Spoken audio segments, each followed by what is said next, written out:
This is the business news of Georgia and the world in English on TV3. I am Nugzar Rukhadze. Good morning. The Ministry of Finance has come up with a fresh forecast of the economic growth in Georgia. The minister has stated that he has great expectations concerning the investments and is hoping for a 4% growth this year.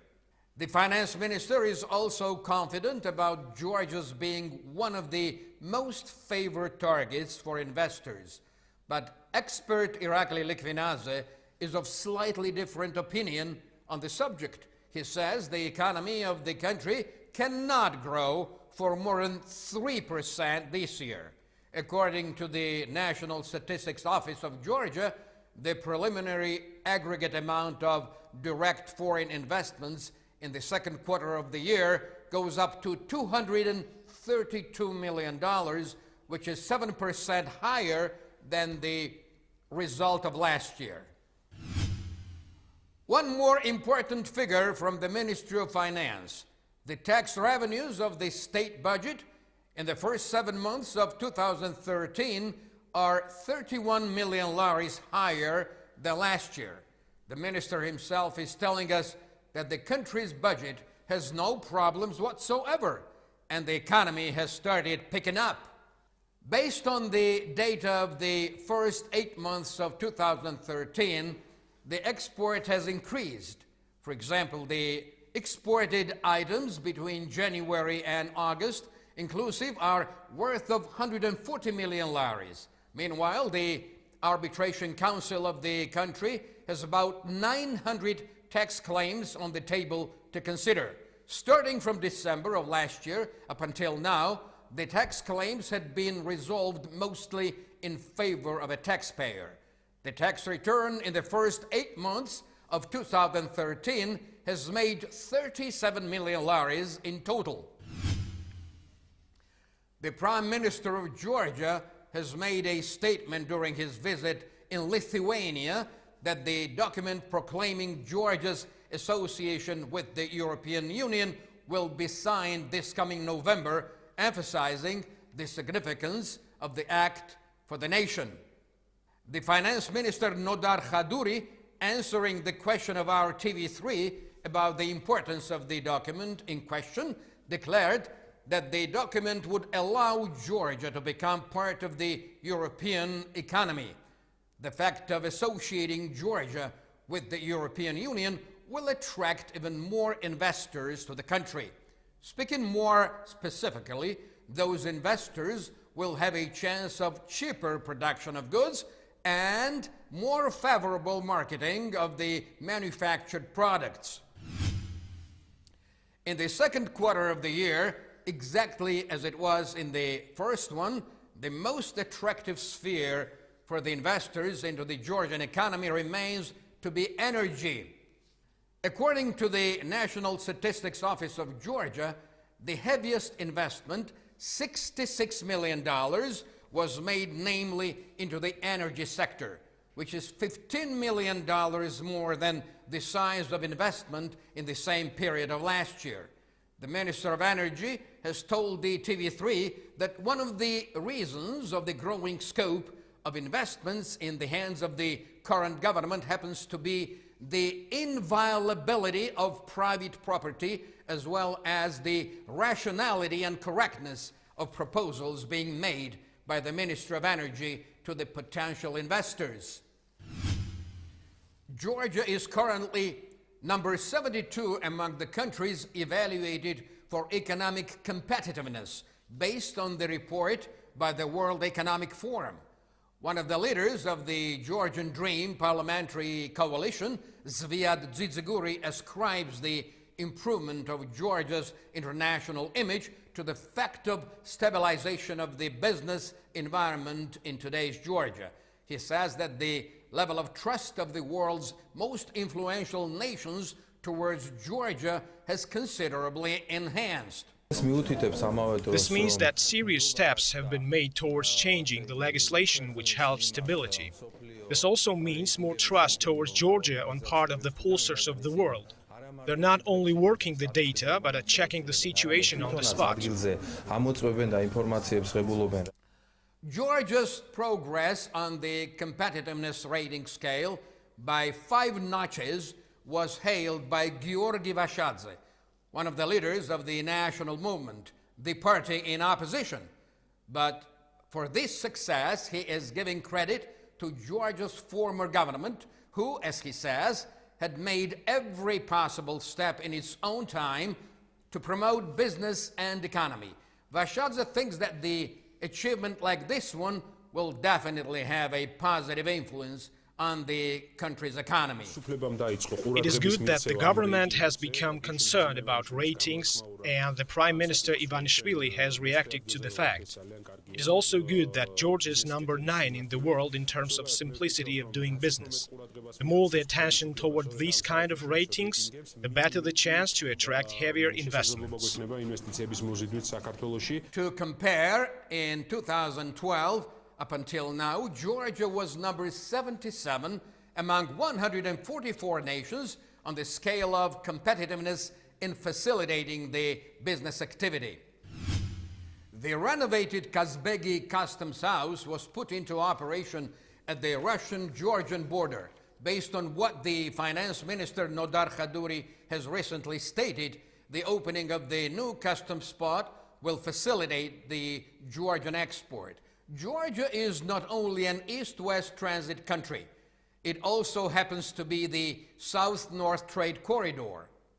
The newly commissioned Customs House is the only but very important spot for promoting Georgia into the position of serious transit territory for the automotive shipments, said the minister. According to the head of the Internal Revenue Service of the country, Lasha Khutsishvili, it took 1 year to build the Kazbegi Customs House, which cost about 10 million laris. The Minister of Economy of Georgia, Georgi Kvirikashvili, noted that the Kazbegi Customs spot will be servicing the growing flow of goods between Russia and Georgia. The experts of the Russian Sanitary Service will check the quality of operation of about 30 Georgian companies during their 3rd visit in the country. The team of professionals working for the now famous in Georgia Gennady Onishenko is expected to be here in Tbilisi tomorrow, the 16th of September. According to the head of the Georgian wine agency, Levan Davitashvili, during a week-long visit in Georgia, the Russian specialists will check the quality of work of the Georgian companies in regions like Aracha, Achara, Kartli, and Kakheti, covering a huge part of Georgia. At this time, 65 Georgian wineries and 4 soft drink companies have been licensed by the Russian side. How big are the chances for the Georgian product in the Russian market? According to Zura Babashidze, the Georgian Prime Minister's envoy in relations with Russia, after 3 months of lifting the embargo on soft drinks and alcohol, our products worth of $100 million should hit the Russian market until the end of the year. The Russian marketplace will be open for Georgian citruses, fruits, and greenery. The head of the National Wine Agency has told our TV3 that at this stage, the Russian market has already received 7,300,000 bottles of wine from 22 Georgian companies, amounting to 24,300,000 in dollar terms. It is presumed by the agency that the volume of Georgian wine products exported to Russia will triple until the end of this year. The National Food Agency is telling us that the low-risk containing Georgian products found its place in the Russian market over a fortnight ago, although nothing is known so far about this monetary value. Allegedly, the export of fruits, greenery, and citruses will start only after the certification of our products by the Russian experts, and that might happen no earlier than the end of the year. The Armenian press agency called Novosti Armenia, alluding to the statement of the Armenian State Security Council secretary, has spread the news as if Russia, Georgia, and Abkhazia are ready to open their railway line from Yerevan to Moscow via Georgian and the Abkhazia-occupied territory. It is not a big secret that the mentioned railway line has a huge strategic significance for the country of Armenia. How much will gain Georgia if the alleged railway operation is restored? Or would it be justifiable for our country at all to go ahead with this venture in the existing political situation? Understandably enough, the question is not leaving indifferent the Georgian society and our political establishment. The TV3 correspondent Kote Mosidze has tried to understand what the political and economic aspects of the issue might mean to every interested party if we consider Abkhazia as a party to the issue at all. Restoring of the railway connection through Abkhazia, it's a very complex issue. This issue concerns not only Georgian-Abkhazian relations, it also concerns Armenia and Azerbaijan and Russia, of course, the whole region, because through this railway connection, Armenia will gain access to Russia, which of course will not make Azerbaijan very happy because of the Nagorno-Karabakh conflict, you know. So if Georgian government, if the current Georgian authorities are going now to restore this railway connection, they have to talk, of course, to our Azerbaijani partners and also talk to our Turkish partners. Because you know that Azerbaijani, Georgian, Turkish relationship is of strategic importance to Georgia, first of all for energy security of Georgia, and therefore it's a quite complicated issue. It's not a Georgian authorities, beginning from Shevardnadze, have been discussing this option of opening a restoring railway connection since, I don't know, from late 90s, and there were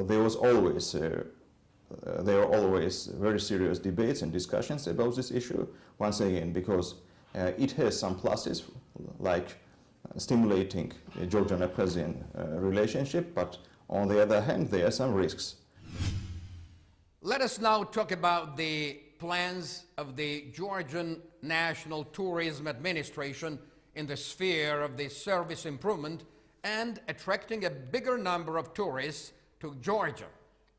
After the introduction of the hotline and the so-called mobile guides, the administration has started the English language courses for its drivers.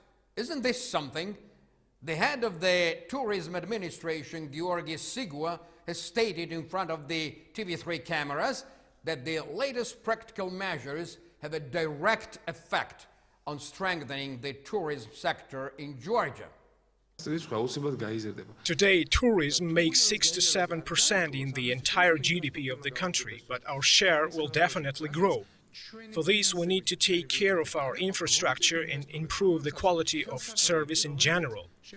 Certainly, our current budget cannot cover the serious measures like these, and we will have to attract the attention of some investors.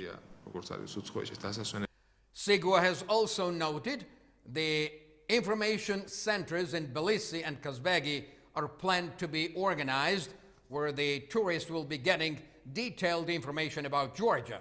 It was also emphasized that this year 3.5 million visitors from various countries have come to Georgia, and the total number of guests will reach 5 million by the end of the year. Sigua is not excluding the possibility of attracting investments into the service sphere too.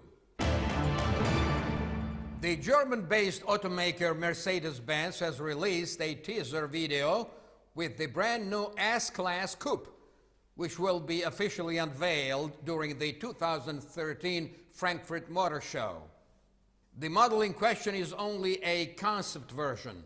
The final production version of the model will be officially unveiled next year during the 2014 North American International Auto Show in Detroit. More details on the S-Class coupe will be announced on September the 10th in Frankfurt. In its annual list, Forbes placed Sofia Vergara as number 1 on its top-earning TV actress, and it's not hard to see why. The Colombian bombshell earned a whopping $30 million between the time period of June 2012 and June 2013, making her, by a long shot, the highest-paid actress on television. Does that make her the most talented actress? Well, there are people out there who call her character beyond believable in Law and Order, SVU, Special Victims Unit. That's all today. Thank you for watching the business news in English on TV3. I am Nugzar and I will see you again next Sunday morning at 11 a.m. Take care now and have a wonderful Sunday.